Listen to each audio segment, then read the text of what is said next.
நான் வந்து லைஃப்பை வந்து அணுவா ரசிக்கணும்னு ஆசைப்படுறேன். லைஃப் ஜாலியா இருக்கிறதுக்கு வந்து நம்ம ஒரு அரை மணி நேரம் முன்னாடி எந்திரிச்சிட்டா போதும். அரை மணி நேரம் இல்லை, ஒரு 15 நிமிஷம் முன்னாடி எந்திரிச்சுன்னு வச்சுக்கங்களேன். இப்போ இப்படி பல் தேய்க்க வேண்டாம், அங்கிருந்து டென்ஷன் ஆரம்பிக்குது இல்லையா? பிரஷ் பண்ணையிலேருந்து டென்ஷன் எதுக்கு தேவை?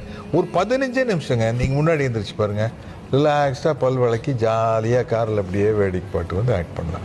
அதே எனக்கு வந்து மேக்கப் போட்டு ரெடியாகி உட்காந்துட்டு வந்து ரொம்ப நேரம் ஷார்ட் வெரைட்டி எனக்கு ஜாலியாக இருக்குது. நிறைய ஆக்டர்ஸ் கோச்சுக்குவாங்க, என்ன நான் 9 மணிக்கே வந்துட்டு 10 மணி வரைக்கும் ஷார்ட் பண்ணி, எனக்கு 10 மணிக்கு ஷார்ட் வெரைட்டி எல்லாம் மேக்கப் எல்லாம் போட்டு ஜாலியாக அப்படியே ஃபோன் பேசிட்டு ஃபோனில் ஏதாச்சும் பாட்டு கேட்டுருக்கலாம். நம்ம இருக்கிற சூழ்நிலைக்குள்ள நம்மளுக்கு ஒரு என்டர்டெயின்மெண்ட்டு, ஒரு சந்தோஷத்தை தேடிக்கணும். அது ரொம்ப ஃப்ரீயாக இருக்கும்.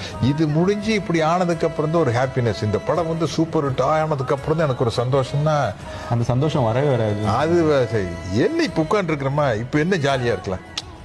இப்போ ஒரு இன்டர்வியூ நடந்துக்குது. இந்த இன்டர்வியூக்குள்ளே நம்மளை நாமளே எப்படி என்டர்டெயின் பண்ணிக்கலாம். அடுத்தவனுக்கு நம்மளை என்டர்டெயின் பண்ணுறோம். அடுத்தவனுக்கு வேறு வேலை இல்லையா?